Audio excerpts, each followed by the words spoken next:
Josa, meu amigo. Fala, André, tudo bem com você? Ótimo.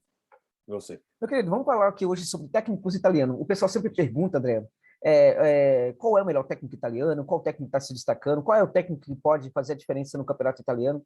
Estamos aí às voltas do início do Calcio, né? E aí a gente sabe que o treinador ele faz muita diferença. O treinador, quando ele é competente, ele pode simplesmente fazer muita diferença, muita diferença. E cada vez mais, no contexto do futebol moderno, o técnico está fazendo toda a diferença.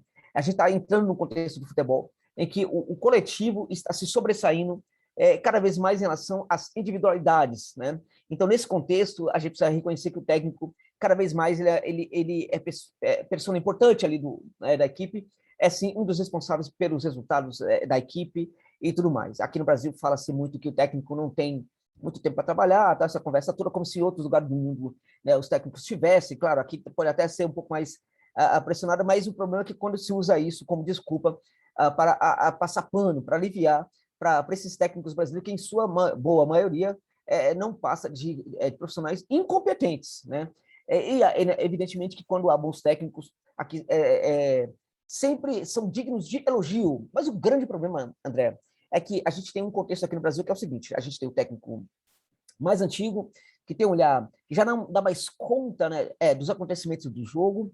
Aí a gente coloca Luxemburgo, Filipão, Abel e outros aí nessa tal. O torcedor pode até gostar desses técnicos, até em função da história que já fizeram em um outro clube, mas o fato é que o olhar deles não dão conta mais das questões colocadas pelo jogo atualmente. E a gente tem também outro tipo de técnico, que é o técnico novo, um técnico que é promissor, mas que, em geral, quando aumenta o desafio para ele, ele parece não dar conta também de um desafio maior. Então, ele está treinando uma equipe, está tendo um relativo sucesso, então ele vai para uma outra equipe grande, ou essa equipe, por exemplo, se classifica por uma competição internacional importante como a Libertadores, e esse técnico já parece não dar conta. Neste momento, ele precisa fazer um trabalhinho ali de buscar referências. E quando busca referências, em geral, não busca muita referência nos estudos. Ou quando busca, não busca nos estudos, e até melhor considerar que não busca nos estudos, porque senão está estudando completamente equivocado, errado.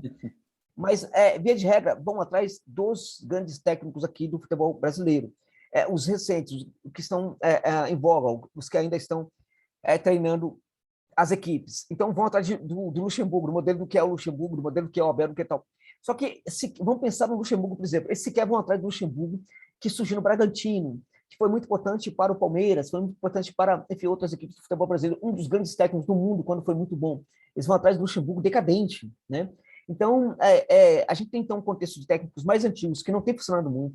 A gente também tem um contexto de técnicos mais inovadores, novos, promissores, que nem sempre conseguem entregar resultados. Temos uma outra exceção, mas nem sempre consegue entregar. A gente tem o Barbieri, por exemplo, hoje treinando o Red Bull Bragantino, que é um dos grandes técnicos novos daquele país, mas há algumas rodadas, André, não agora, já algumas rodadas, eu fui perguntado sobre quais seriam as equipes que poderiam chegar à Libertadores. Eu fiz uma análise ali, o Red Bull era um dos líderes, e eu falei naquele momento que eu não acreditava que a equipe conseguiria, por exemplo, manter o nível. Seria uma equipe que cairia. Eu vi elementos no jogo do Red Bull Bragantino que me levavam a ter essa percepção. E isto, evidentemente, não depõe contra a qualidade do técnico brasileiro que lá está. Mas há problemas que a equipe precisa enfrentar hoje e ele está com dificuldade de achar essas soluções. Esperemos que isso seja passageiro e que ele consiga achar essas soluções, porque seria muito bom que o Barbieri se tornasse assim, um grande técnico brasileiro. Agora, e na Itália? A gente quer saber aqui na Itália, a gente quer saber, por exemplo, do André, que é um italiano que curte muito futebol, que entende muito futebol, que comenta futebol, comentarista de futebol pela Fox Sport. A gente quer saber quais são os 5 técnicos mais interessantes, o top 5 dos técnicos italianos. A gente pode falar de técnicos aí que, enfim, que tem uma história recente, a gente pode falar de técnicos atuais. Então, quais seriam esses técnicos? Pensando sobretudo o futebol italiano e o campeonato italiano, André. Quais seriam esses 5 técnicos? Fale aí pra gente. Bom, não é fácil fazer essa classificação de fato, né? Eu limitaria, então, se você me permite, aqueles que estão treinando atualmente e vão treinar na temporada 2021 e 2022. Tem que ver se alguns não chegam como se diz em italiano, a comer o panetone, né? Alguns técnicos não chegam no Natal, começa a temporada em agosto. Isso é ótimo. Não come o É panetone. imagem maravilhosa, André. Então, Não chega a comer o panetone, é ótimo. então, Não vai chegar até o final da exato. temporada. Até o final da metade da temporada, que é Da metade, Natal. não é nem da metade, exato. Mas, então, assim, por exemplo, o Antônio Conte ou o Gattuso, que são dois bons treinadores, o Antônio Conte é um excelente treinador, o Gattuso é um bom treinador, não vou colocar nesses meu top 5, porque não vão treinar nenhuma equipe que a gente vai ver no campeonato e que a gente vai comentar, inclusive, com bastante assiduidade, com muita frequência aqui no nosso canal. Eu começo pelo Gasperini, né? O meu top é o Gasperini, porque ele inovou o jogo na Itália. Ele se inspira, de fato, a um tipo de jogo mais do norte da Europa, não é um tipo de jogo latino, não é um jogo feito de passagem horizontais, troca de bola horizontal, é sempre um jogo muito propositivo, é um jogo muito verticalizado, toque muito de primeira, e o jogador tem que estar sempre, sempre estar livre para receber a passagem. Essa é a sua mania, né? Não existe nenhum momento de folga para o jogador. Não existe um momento, agora a bola está... Não, não existe, porque precisa sempre se posicionar de forma a estar livre de receber a passagem. E pior do que isso, ou melhor do que isso, o jogador que está com a bola sabe que lá estará alguém que está sem bola para receber, em função do posicionamento dos adversários. Isso é de uma inteligência que precisa... parece até simples do ponto de vista teórico, mas precisa de uma inteligência tática muito grande por parte do jogador, precisa de muita paciência no Gasperini para explicar isso, sobretudo para os novos. Aí a gente se pergunta por que chegar, por exemplo, conhecidíssimo Ibáñez, zagueiro do Fluminense, que foi comprado pela Atalanta, ficou 1 ano e meio na Atalanta, sabe quantos minutos ele jogou no total? 10 minutos, em 1 ano e meio. Pagou 5 milhões, vendeu para Roma para 10 milhões. Poxa, mas como assim? Jogou 7 minutos e vendeu para o dobro? Sim, porque ele aprendeu algo que só o Gasperini, ou só na Itália, e o Gasperini, sobretudo, sabe ensinar, que é posicionamento e forma de quebrar a linha para poder ser propositivo. E hoje, Ibáñez é um belo goleiro, vai disputar com um belo zagueiro, que vai disputar posição na vaga com o Smalling e com o Mancini da Roma. Então, Gasperini, para mim, é um passo à frente nesse momento. Estão começando a querer fazer o jogo dele. Um deles é o Juric, que eu considero também nessa minha top 5, mas o Juric ainda não alcançou a maturidade, evidentemente, mas ele é extremamente disciplinado também. Qual é o esquema do Gasperini? 3-4-3, 3-4-1-2, né? Raramente 3-4-2-1, mas é um esquema que prevê que os dois laterais de meio de campo eles sejam chamados pulmões de aço, né? Não tenham minimamente nenhum sinal de cansaço em 90 minutos. Eles precisam correr o tempo inteiro e precisam cortar para dentro sempre que a ação está do outro lado.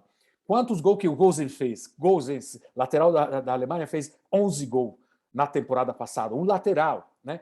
Por quê? Porque ele exatamente faz isso. A Tebor, na temporada retrasada, a Tebor, no ano passado, teve alguns problemas físicos, está tendo, inclusive, problema físico agora, não vai ser relacionado na primeira rodada. A Tebor também, sempre 7, 8 gols. Estão falando de lateral que tem uma função de cobertura muito grande. Então, o Gasperini, para mim, está no top, nesse momento é uma referência, e não é fácil imitar, porque você tem que ter jogadores funcionais a esse projeto. E se a gente for olhar, esses jogadores são jogadores pouco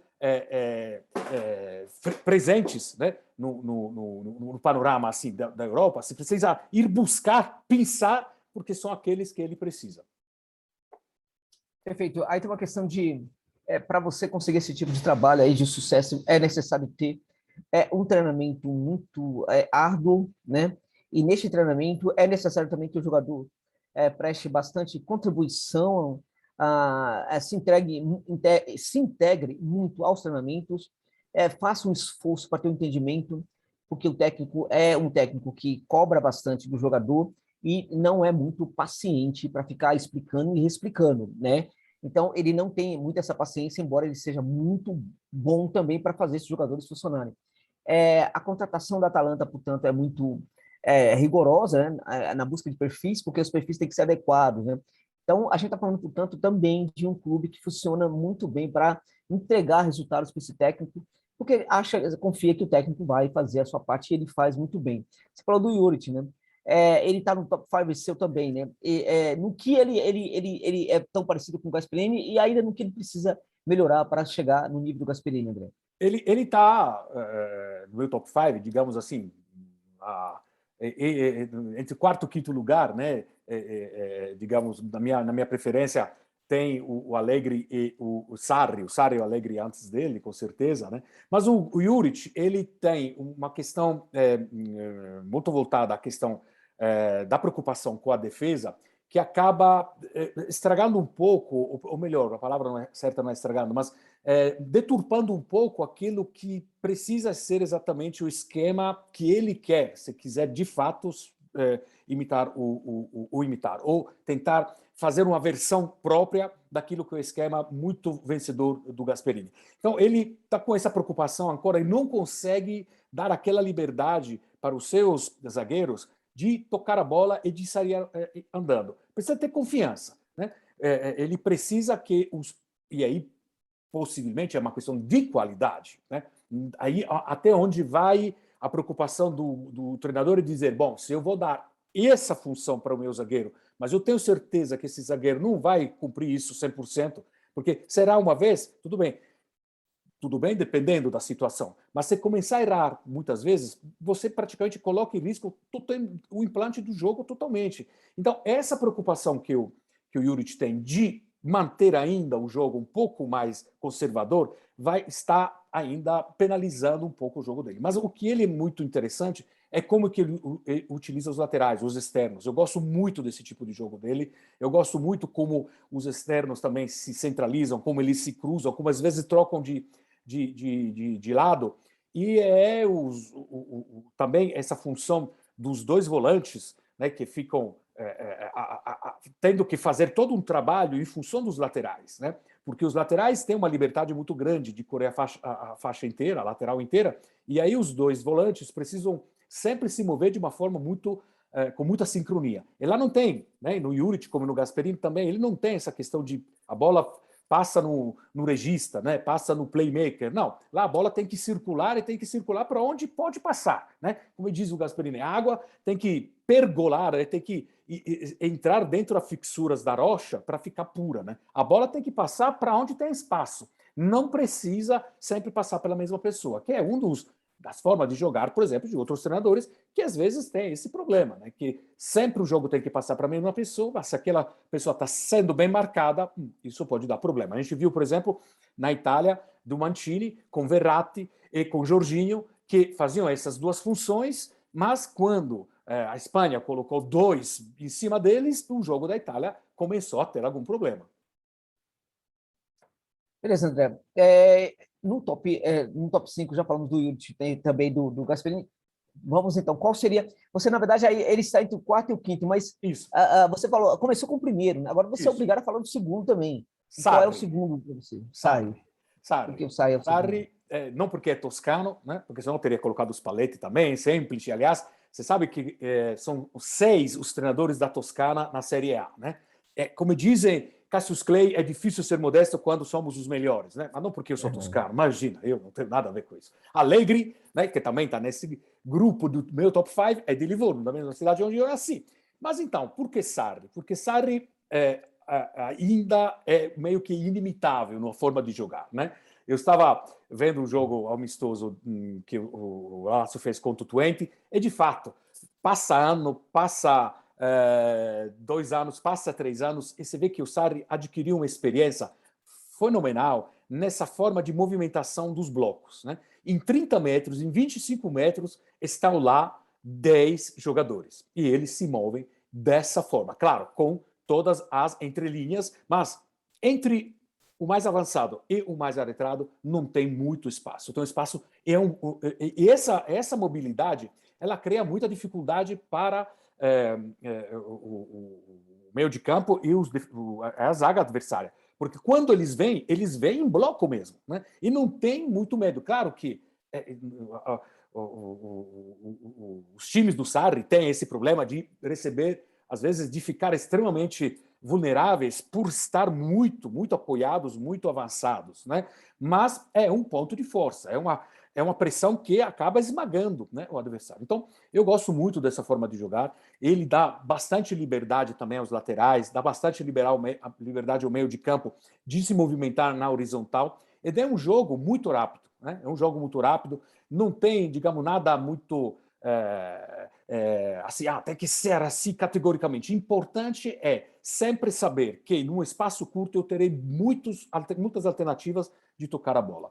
Então, é um jogo muito prazeroso de ser visto, é um jogo que dá sempre muita espetacularidade e na Lazio, eu acho que esse ano, inclusive, ele tem jogadores como Milinkovic-Savic, como Immobile, são jogadores que muito interessantes nesse aspecto e, de fato, o Felipe Anderson, que voltou para a Lazio, que está nessa pré-temporada fazendo realmente jogar no fino da bola. Eu tenho muito fé que a Lazio tenha, de fato, não contratado ainda, feito grandíssimas contratações, o Felipe Anderson, nesse momento, até então, é maior, mas o upgrade vai ser o Sarri. O Sarri, para mim, é um dos preferidos que eu tenho também no futebol da Itália, no futebol europeu. Para mim, é um técnico realmente muito diferenciado. Mesmo na Premier League, achei que em alguns momentos ele não foi tão bem, mas em outros momentos também eu me impressionava com a forma como a equipe dele jogava. É um técnico que eu curto muito também. Você colocou na lista também o Alegre, né, André? Alegre. O Alegre. O Alegre, pois não. Não, diga O Alegre você. o Alegre que é um técnico que... Você acha que o Alegre ainda vai ser pode ser considerado um top 5 da Europa, André? Você acha que chega a tanto assim? Você acha que em algum momento ele pode ser, por exemplo, contratado por equipe grande, por exemplo, da Premier League, por exemplo? Premier League talvez não, mas ele várias vezes tem sido sondado pelo Real Madrid, Atlético Madrid, mais equipes, digamos, por Bayern, mais equipes que gostam de um jogo ou que gostariam de implementar um jogo pragmático. O Allegri é um treinador pragmático, ele mesmo diz, né?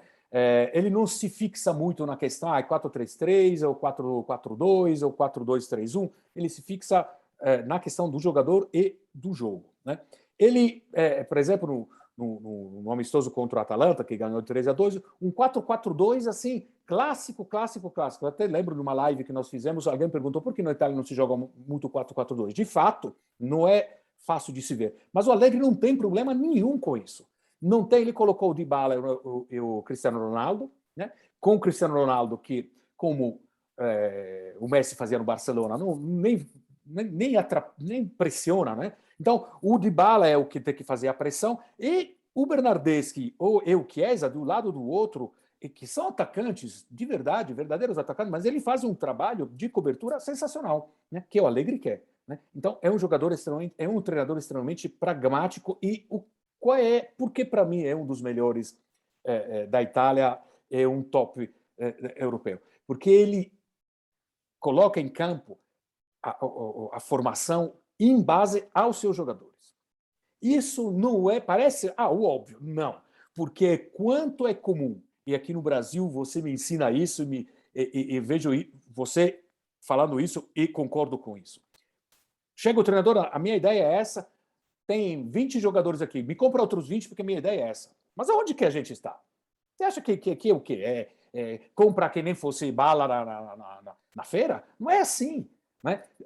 O Alegre, cara, que tem um plantel maravilhoso, espetacular, excelente, mas ele sabe fazer trabalhar ao máximo e saber trabalhar muito bem o seu jogador. Agora, não esperem de Alegre aquele jogo brilhante, né? Não espere um Sarri, não espere um Gasperini, não espere um italiano, não espere o Juric, não. O Allegri é o Allegri. O Allegri é contra-ataque, Allegri é pressão, Allegri é força no meio de campo, força, músculos, velocidade e qualidade lá na frente. O Dybala se encaixa muito bem, o Morata se encaixa muito bem com isso. Cristiano Ronaldo se joga como o Cristiano Ronaldo joga, se encaixa muito bem nisso. Então, Allegri, para mim, esse ano tem tudo para voar e deixar todo mundo bye-bye atrás, e Milan, que seja Inter, que seja Lazio, seja Napoli, porque ele, com esses jogadores, me parece um conúbio perfeito. É interessante que eu também, quando você fala em Bayern, para mim é o clube em que o Alegre faria muito sucesso, tudo em tese, mas é o que me parece um clube que também a mentalidade no Bayern é muito de pragmatismo mesmo também, né? Você citou o Vincenzo italiano aí, ele também faz parte dos top 5? Seria o quinto, né? Mas por quê? Porque é um treinador que tem feito algo muito interessante o ano passado no Spezia, né? Um clube com um orçamento baixíssimo, um clube que tinha vindo da série da série B, inclusive na série B o ano retrasado tinha feito uma campanha que começou muito mal e de repente deu uma acelerada espetacular. Na Série A, o italiano chegou quando a SPAL já estava voltando praticamente quase que condenada para todo mundo e pegou esse clube com os jogadores que tinha e colocou a SPAL jogar de outra forma, totalmente diferente, que pegou todo mundo de surpresa, né? E a SPAL ganhou jogos importantíssimos contra o Cagliari, contra o Bolonha. Por quê? Porque nem todo mundo entendia exatamente qual era a filosofia da SPAL, porque ele tinha revolucionado a forma de jogar deles, né? E o que ele é? Ele não é um Zema, né? Aquele bosníaco, aquele treinador bosníaco famoso pelo ser voltado somente ao ataque, mas ele é muito concentrado no ataque. Olha, eu vi o amistoso. Não, amistoso não. Copa da Itália contra o Cosenza. E com pouquíssimo público, os microfones praticamente na boca dos treinadores, a gente escuta tudo, né? Escuta coisa que não deveria escutar, né? Veja o Diniz na época, quando treinava o São Paulo. Mas escuta também coisas. E Calerron, que você conhece bem, inclusive o irmão dele, não sei se ainda joga na Bolívia, né? Estava jogando para essas latitudes, né? O Calerron, ele falou, Calerron, joga. Você é atacante, Calerron. É atacante. Você tem que atacar. Mas ataca. Joga de ala. Você está fazendo o tercino, que é E ele falando. E eu vi assim, os comentaristas, né, que eram italianos desse jogo, meio que quase não sabia nem mais o que falar, porque era mais interessante ouvir o italiano falar essas coisas. E, de fato, o Calerron saiu depois, no meio do segundo tempo, meio frastornado. E o Calerron não é mais o mesmo daquele do Napoli.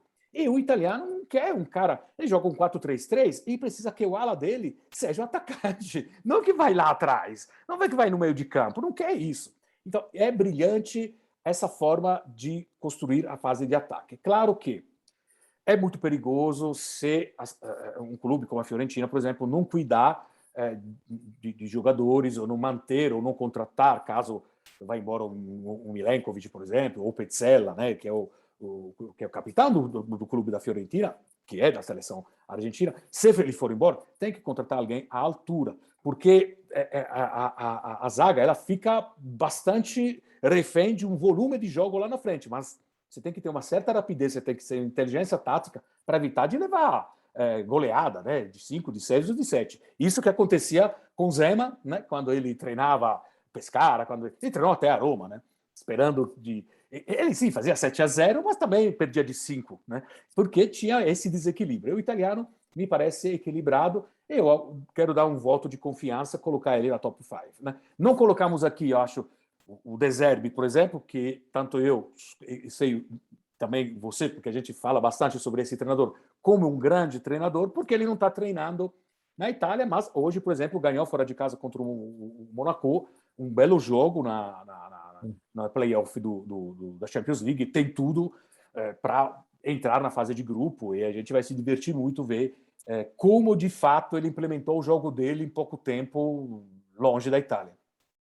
Eu acho que ele foi para um clube certo. Esse clube aí também tem um projeto interessante de futebol. Antes dele, o clube era treinado pelo Luiz Castro, que é um excelente técnico português também, de verve ofensiva também. Mas eu acho que o que o Castro fez lá ainda não está à altura do que o De Zerbi pode fazer. Para mim, o De Zerbi é um dos grandes treinadores do mundo hoje. Eu gosto muito, apesar dele ter sido até hoje um técnico muito ligado a Sassuolo, né? Agora, André, aqui no Brasil a gente está começando a praticar a busca de técnicos estrangeiros, né? alguns mais caros, outros nem tanto, alguns que, enfim. É, é, qual desses técnicos poderia, né, numa situação assim, vou fazer um grande investimento, qual deles poderia pintar por aqui? O italiano, o Vicente italiano poderia ser um deles, né? Acho que aí seria possível para alguns clubes fazer por exemplo, arcar com o salário e tal. De repente, um outro também, se for um projeto aí mais ambicioso e tal. Quais desses técnicos aí é claro, todos eles poderiam trabalhar no Brasil, mas se a gente pensar também, mesmo que a gente coloque um pouco aí de sonhos, de possibilidades e tal, não sei o quê, mas não esticando muito isso, né? Tá. Vamos lá. Se o Flamengo quiser um técnico desse, evidentemente que o Flamengo vai buscar um técnico, mas ele também não pode buscar, por exemplo, um técnico para pagar 3 milhões, por exemplo. Né? Ele tem que buscar um técnico bom desses daí, mas um técnico que dê para encaixar.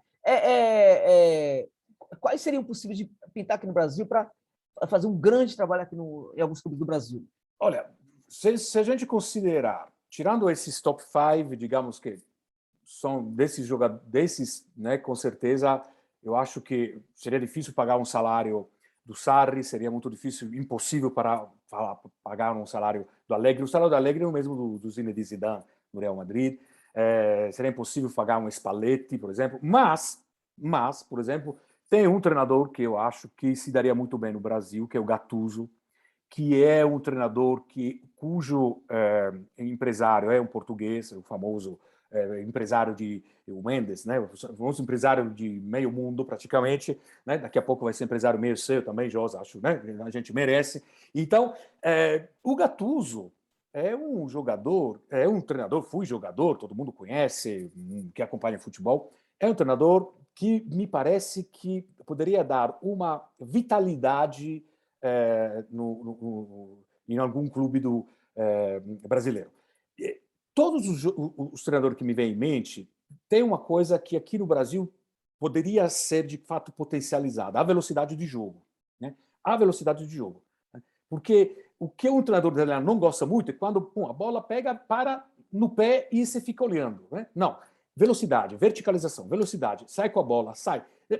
Gattuso não é um dogmático. Ele fala, não, a bola tem que sair sempre com os pés. Não, pode sair, o goleiro pode quebrar. O importante é que seja rápido, seja veloz e seja na verticalização. Verticalizar, cruzar, laterais externos muito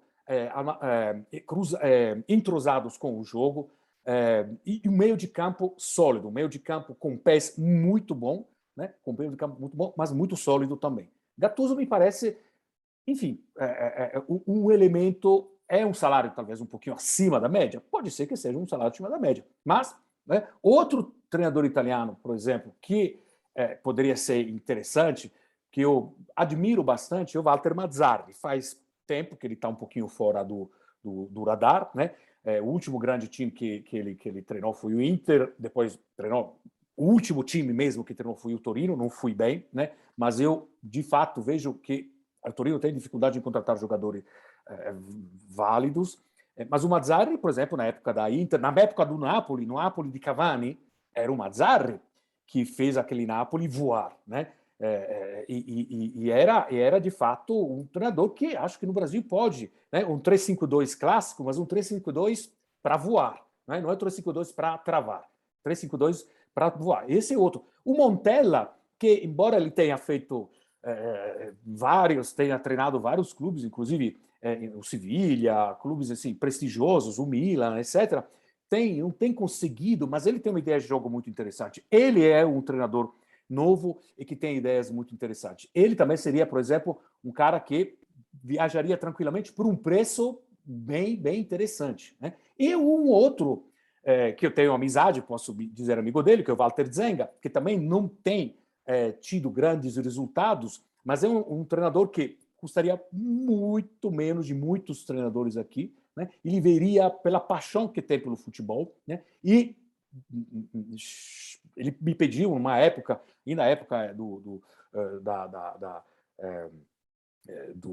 Santos, do Carlos Pérez, cheguei a fazer esse contato por conta dele, embora eu não seja empresário nem nada, mas pela amizade, falou, olha, o Walter Zenga está disponível, aqui está o currículo dele, etc. Poderia ser outro treinador que dá uma ideia de futebol diferente. Né? O Stramaccioni, outro jovem que já treinou a Inter, por exemplo, excelente treinador, que já treinou no exterior também, na Rússia. Então, tem, de fato, treinadores que poderiam pintar. Mas hoje, na ordem, né? Gattuso seria o cara que, ok, tem que pagar quanto que o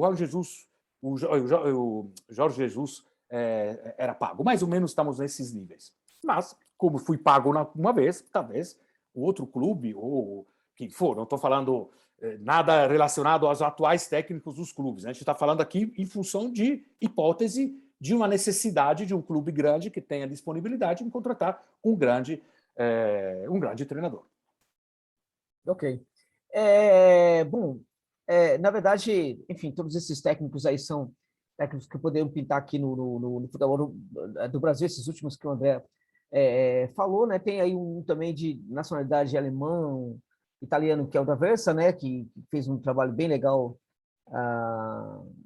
na temporada passada, né? E talvez também poderia ser esse técnico, eu não sei o que você pensa dele. E aí, para encerrar, então diz aí, o que você acha do Roberto D'Aversa? Se ele poderia também pintar por aqui, para a gente finalizar esse vídeo, meu querido André. Sim, o D'Aversa também é um treinador novo, um treinador que tem uma visão de jogo também de um jogo muito rápido, de um jogo muito desenvolvido pelas laterais, é uma das características, ou seja, muita fluidez, muito jogo aberto, sempre tentando abrir um pouco a zaga adversária. É um treinador que talvez esse ano possa fazer um salto de qualidade treinando uma equipe importante na Série A italiana. Mas tem parâmetros econômicos, eu acredito, e parâmetros de jogo que possam ser interessantes.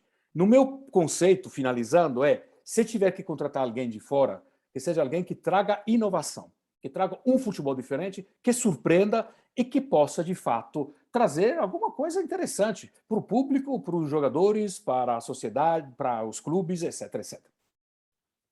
Tá certo, André. Então, este foi mais um vídeo aqui do nosso canal Calcio Parlato, agora com o top 5 dos técnicos italianos que vão estar à frente dos seus clubes no Calcio, que vai começar agora no dia 23. Falamos também de outros técnicos aí, de alguns que poderiam pintar aqui no Brasil. Espero que vocês tenham gostado do vídeo. André, forte abraço, meu amigo. Obrigado, José. Até. Tchau, tchau.